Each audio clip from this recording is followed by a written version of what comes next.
Hello friends. आज हम बात करेंगे मैकॉलेज मिनट के बारे में। मैकॉलेज मिनट प्रेजेंट किया गया था ईयर 1835 में। सबसे पहले मैकॉलेज मिनट जानने से पहले हम समझते हैं कि who was the Macaulay. Macaulay था कौन? Why did he come India? वो इंडिया क्यों आया था? And what was Macaulay's minute? Macaulay's minute क्या थे? So let's start from who was Macaulay. Who was Macaulay? Macaulay was a learned scholar of English literature and politician. Macaulay English literature का बहुत बड़ा विद्वान था और इसके साथ ही साथ वो पॉलिटिशियन भी था। Macaulay was appointed as a law member of Executive Council of Governor General and also appointed as the President of the General Committee on Public Instruction by Governor General Lord William Bentinck. Macaulay को governor general की executive council का law member appoint किया गया था और वह public instruction committee का president भी नियुक्त किया गया था by Lord William Bentinck. Lord William Bentinck के द्वारा, जो कि उस समय इंडिया के गवर्नर जनरल थे। Third is Macaulay was a staunch learner and thinker of Western philosophy and English literature.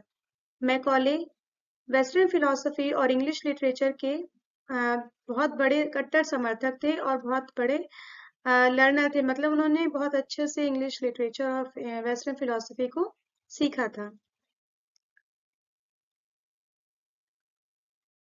तो ये था इंट्रोडक्शन ऑफ मैकॉले। हमने यहाँ से समझा कि मैकॉले एक्चुअली थे कौन। आगे देखते हैं। Why did Macaulay come India? Macaulay India क्यों आया था? Macaulay was called in India to develop a scheme of education. Macaulay को इंडिया में स्कीम ऑफ एजुकेशन डेवलप करने के लिए बुलाया गया and also to advise a better utilization of financial grant of ₹1,00,000। और जो फाइनेंशियल ग्रांट ₹1,00,000 की प्रोवाइड हो रही थी इंडिया एजुकेशन के लिए, उसके लिए एक बेटर एडवाइस, उसके यूटिलाइजेशन की बेटर एडवाइस देने के लिए भी मैकॉले को बुलाया गया था। As mention in the education clause of charter act 1813, जो कि फाइनेंशियल ग्रांट ऑफ ₹1,00,000 जो था वो चार्टर एक्ट 1813 के एजुकेशन क्लॉज में मेंशन किया गया है। This act is also known as East India Company act. इस एक्ट को ईस्ट इंडिया कंपनी एक्ट के नाम से भी जाना जाता है। What is the education clause of charter act 1813? तो ये जो फाइनेंशियल ग्रांट की बात हो रही है, जिसके एडवाइस के लिए मैकॉले को बुलाया गया था और जो स्कीम ऑफ एजुकेशन डेवलप करनी थी मैकॉले को, तो ये सारी जो उसको एडवाइस, उसको जो डायरेक्शन दिया गया था ये सारे काम करने के लिए, इसका मेंशन किया गया था education clause of charter act 1813 में। तो आइए जानते हैं हम कि education clause of charter act 1813 क्या था। This act was passed in the British Parliament which was renewed after every 20 years. ये चार्टर एक्ट ब्रिटिश पार्लियामेंट में पास किया गया था, जिसे हर 20 साल में रिन्यू होना था। Under this provision, Lord William Bentinck became the first Governor General of India. इसके अंतर्गत लॉर्ड विलियम बेंटिक इंडिया के पहले गवर्नर जनरल बने। This clause of Charter Act compelled the East India Company to accept responsibility for the education of the India people. ये जो charter act का education clause था, इसने ईस्ट इंडिया कंपनी को compel कर दिया, यानी कि मजबूर कर दिया कि वो इंडियन पीपल की एजुकेशन की पूरी रिस्पॉन्सिबिलिटी उठाए। As a result, from 1813 to 1857, the company opened many schools and colleges under their control. इसके फलस्वरूप 1813 से 1857 के बीच में कंपनी ने बहुत से स्कूल्स और कॉलेजेस ओपन किए, जिसके अंतर्गत which laid the foundation of the English system of education in India, जिसके अंतर्गत इंडिया में इंग्लिश सिस्टम ऑफ एजुकेशन की फाउंडेशन रखी गई। यानी कि इस जो ये चार्टर एक्ट के दौरान ये जो स्कूल्स और ये ओपन किए गए कॉलेजेस, इनके अंतर्गत इंडिया में इंग्लिश एजुकेशन सिस्टम को लॉन्च किया गया। Some historical changes took place under this act. इस एक्ट के अंतर्गत कुछ ऐसे हिस्टोरिकल चेंजेस हुए जिनको आगे हम देखते हैं। First is, this act provided for a financial grant of ₹1,00,000 toward the renewal of Indian literature and for the promotion of science. इस एक्ट में इंडिया को ₹1,00,000 का ग्रांट प्रोवाइड किया गया था, जिसके तहत इंडियन लिटरेचर को रिन्यूअल करना था एंड जो साइंस की नॉलेज थी उसे साइंस की डेवलपमेंट या साइंस की नॉलेज को प्रमोट करने के लिए ये ₹1,00,000 का ग्रांट दिया गया था। Second is it will now be the responsibility of East India Company to organize education in areas under its rule. अब इस एजुकेशन क्लॉज के तहत अब ये ईस्ट इंडिया कंपनी की रिस्पॉन्सिबिलिटी बन गई थी कि जितने भी एरिया ईस्ट इंडिया कंपनी की रूलिंग के अंडर आते हैं तो वहां पे ईस्ट इंडिया कंपनी को एजुकेशन ऑर्गेनाइज करना और वहां के लोगों को एजुकेट करना इनकी अब जिम्मेदारी में हो गया था। Third is missionaries of any European country will have full freedom to visit India to propagate Christianity and expand education there. किसी भी यूरोपियन कंट्री की जो मिशनरीज होती हैं, मिशनरीज मीन्स जो क्रिश्चियंस हैं अपने रिलीजन को, अपने रिलीजन के बारे में एजुकेशन या बाइबल के बारे में नॉलेज जो देते हैं, उससे प्रसार करते हैं उस धर्म का, तो ये मिशनरीज में आते हैं। तो किसी भी कंट्री, किसी भी यूरोपियन कंट्री की जो मिशनरीज थी, अब उन्हें पूरी तरह से फ्रीडम थी कि वो इंडिया आ सकते थे, विजिट कर सकते थे और वहां पर आकर अपनी क्रिश्चियनिटी को और एजुकेशन को एक्सपेंड कर सकते थे। Fourth is this act opened the ways to Western literature and culture in India. इस एक्ट के तहत इंडिया में वेस्टर्न लिटरेचर और वेस्टर्न कल्चर का रास्ता ओपन हो गया। मतलब इंडियन एजुकेशन सिस्टम में वेस्टर्न लिटरेचर, वेस्टर्न कल्चर को शामिल कर लिया गया। The later educational and political developments in British India owe their origin to the Charter Act 1813. इसके बाद जितने भी एजुकेशनल एंड पॉलिटिकल डेवलपमेंट जो हुए ब्रिटिश इंडिया में, वो चार्टर एक्ट को ही अपना ओरिजिन मानते हैं और चार्टर एक्ट के ऋणी मानते हैं। सो ये सारे जो भी मेंशन, ये चेंजेस आए थे education clause of charter act 1813 में, इसके तहत जो ईस्ट इंडिया कंपनी थी वो मजबूर हो गई थी कि वहां पे एजुकेशन को लाने के लिए और उसका सिस्टम, एक प्रॉपर सिस्टम डेवलप करने के लिए ईस्ट इंडिया कंपनी को रिस्पॉन्सिबल बना दिया गया था और इन्हीं सब कारणों की वजह से मैकॉले को इंडिया बुलाया गया। Macaulay came in India to end the controversy between Anglicist and Orientalist. Macaulay का एक और पर्पस था इंडिया आने का कि वो जो जिस समय मैकॉले इंडिया आए थे 1834 में, उस समय एंग्लिसिस्ट और ओरिएंटलिस्ट के बीच में बहुत ज़्यादा कंट्रोवर्सी चल रही थी और ये कंट्रोवर्सी उनके जस्ट अपोजिट ओपिनियंस या व्यूज की वजह से थी। आइए देखते हैं ओरिएंटलिस्ट कौन थे। ओरिएंटलिस्ट वो ग्रुप ऑफ पीपल था who favor Asian regional education and culture. वो ग्रुप ऑफ पीपल जो कि एशियन एजुकेशन और कल्चर को फेवर कर रहा था and they wanted to encourage the indigenous system of India, और वो चाहते थे कि इंडिया का जो इंटरनल एजुकेशन सिस्टम हो वो एनकरेज हो, उसको बढ़ावा मिले and also company to spend the amount on the promotion of this system. और वो ये भी चाहते थे कि इन सभी जो भी ये सारे टारगेट को लेके चल रहे हैं या वो जितने उनके जो ये आइडिया हैं उन पर, उनको प्रमोट करने के लिए कंपनीज में स्पेंड करे, एक्सपेंडिचर कंपनीज का उठाए। तो ओरिएंटलिस्ट टोटली ये चाहते थे कि इंडिया का कल्चर, इंडिया की एजुकेशन रिजर्व रहे, जनरेशन टू जनरेशन ये प्रोसीड हो, और इसके प्रमोशन के लिए वो ईस्ट इंडिया कंपनी को इसकी रिस्पॉन्सिबिलिटी उठाने के लिए चाहते थे कि ईस्ट इंडिया कंपनी इसकी रिस्पॉन्सिबिलिटी उठाए। आगे देखते हैं एंग्लिसिस्ट कौन थे। Anglicist favour western education and culture and want to infuse English literature and Western education system in India with the help of Macaulay. Anglicist Macaulay की हेल्प से India में वेस्टर्न एजुकेशन और वेस्टर्न कल्चर को include करना चाहते थे या उनको स्पेस देना चाहते थे इंडिया में, and want to infuse English literature and western education system in India. और वो इंग्लिश लिटरेचर और जो भी वेस्टर्न एजुकेशन सिस्टम था उसे इंडिया में इन्फ्यूज करना चाहते थे with the help of Macaulay की हेल्प से। तो ये ओरिएंटलिस्ट और एंग्लिसिस्ट के हमने व्यूज देखे कि इनके व्यूज जस्ट अपोजिट थे, जिसकी वजह से बहुत ही बिग कंट्रोवर्सी क्रिएट हो रही थी और इसलिए मैकॉले को इंडिया बुलाया गया था, not just because to end this controversy, but उसका एक पर्पस ये था कि वो इंडिया में ऐसी एजुकेशन स्कीम डेवलप करे जिससे कि एक ब्रिटिशर्स का जो अपना इंटेंशन हो वो भी सॉल्व हो जाए और ये कंट्रोवर्सी भी एंड हो जाए। Third is one more reason was the Macaulay was a British man and he wanted Indian people to mold in the Western thinker and also to spread Western literature and philosophy among Indian. एक और reason था Macaulay का India आने का, वो ये था कि वो तो एक ब्रिटिश मैन ही था, और जो ब्रिटिशर्स उस समय इंडिया में रूल कर रहे थे, तो वो वहाँ के कल्चर या वहाँ की एजुकेशन को पसंद नहीं करते थे। They hate the tradition of India. So उनका जो इंटेंशन था, वो ये चाहते थे कि जो इंडियन पीपल हैं उनको हम उनके जो माइंड में, उनके ब्रेन में वेस्टर्न कल्चर को इस तरह से डाल दें कि वो बिल्कुल वेस्टर्न वे में उनका सोच जो है, थिंकिंग जो वेस्टर्न स्टाइल में डेवलप हो जाए, and also to spread the western literature and philosophy among India. और जो वेस्टर्न लिटरेचर है, वेस्टर्न फिलोसफी है, और उसको इंडियंस के बीच में स्प्रेड करें। Thus he wanted to see Indian people Indian from their color and blood, but he wanted to change their mind, thoughts and intention, thoughts and language in a Western culture.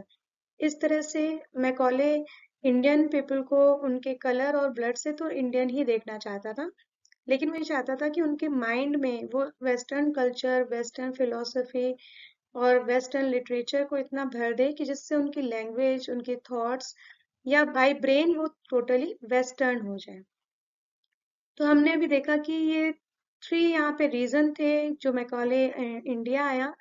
First तो ये था कि उसको Macaulay को India बुलाया गया था education scheme develop करने के लिए, और जो चार्टर एक्ट के एजुकेशन क्लॉज में 1 लाख रुपीज का जो ग्रांट प्रोवाइड किया जा रहा था, उसका बेटर यूटिलाइजेशन कैसे किया जाए, इसके लिए जो विलियम बेंटिक थे, गवर्नर जनरल जो थे, वो मैकॉले की एडवाइस डिमांड कर रहे थे।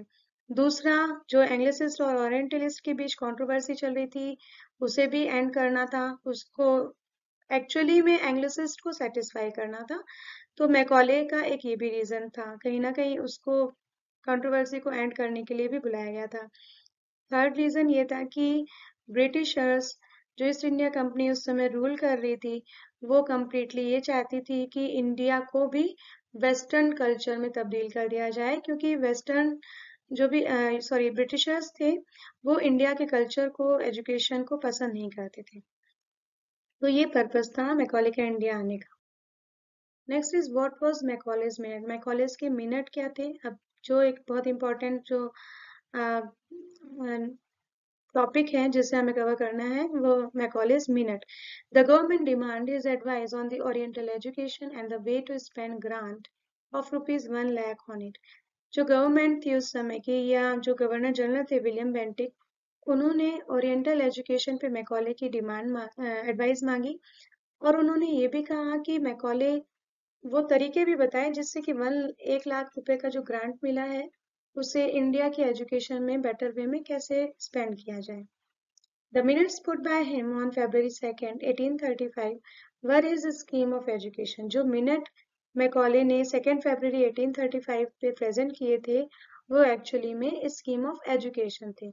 इट मीन्स जो स्कीम ऑफ एजुकेशन मैकॉले ने डेवलप करी थी, उसे ही मैकॉलेज मिनट के नाम से जाना जाता है। In these minutes, he supported Western education through English medium in India. अपने इस मिनट में मैकॉले ने वेस्टर्न एजुकेशन को सपोर्ट किया, और उसने western education through English medium India में प्रेजेंट करने का या इंक्लूड करने का प्रपोजल दिया। The main feature of his minutes were as follows. Minutes के जो मिनट्स के फीचर्स थे वो थे, first is meaning of word literature means only English literature. उसका मतलब था कि अगर हम एजुकेशन में लिटरेचर को शामिल करते हैं, लिटरेचर पार्ट को इंक्लूड करते हैं, तो उसका मतलब केवल इंग्लिश लिटरेचर से ही होगा। Second is Indian scholar.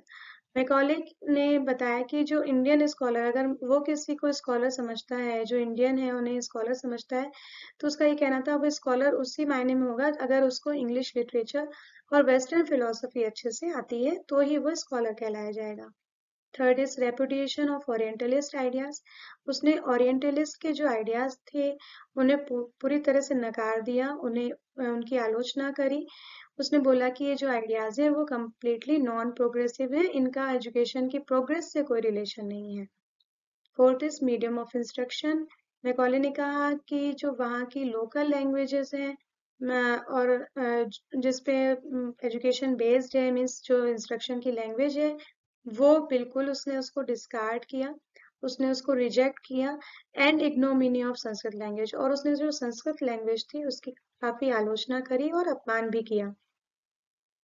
Fifth is support to English. Macaulay ने इंग्लिश को सपोर्ट किया। उसने कहा कि English is the language of rulers, language of trade and commerce, and Europeans of Australia and Africa use it.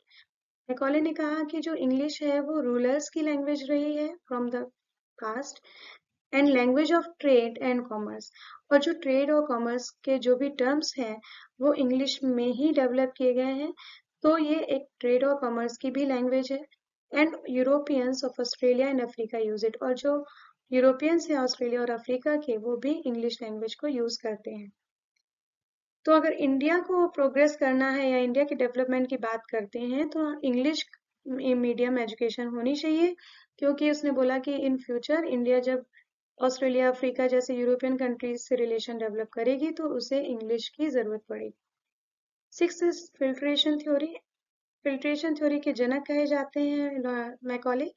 Macaulay ने बोला कि वो जो एजुकेशन प्रोवाइड करेंगे वो सिर्फ हायर क्लास मेंबर्स को एजुकेशन, डायरेक्ट एजुकेशन देंगे, लेकिन जो ग्रास रूट पीपल हैं या जो लोअर क्लास पीपल हैं, लोअर क्लास जेंट्री है, वो इनके कंपनी में ही एजुकेशन लेगी, यानी कि एजुकेशन जो है हायर क्लास से फिल्टर होके लोअर क्लास तक पहुंचेगी, और वो इस एजुकेशन को गेन करने के लिए इन्हें जो लोअर क्लास पीपल है वो हायर क्लास की कंपनी में जब आएंगे उनके साथ काम करेंगे, या उस समय एक्चुअली क्या था, जो लोअर क्लास थे वो हायर क्लास के अंडर पे एज अ सर्वेंट या उनको सर्विस प्रोवाइडिंग उनका कैटेगरी थी।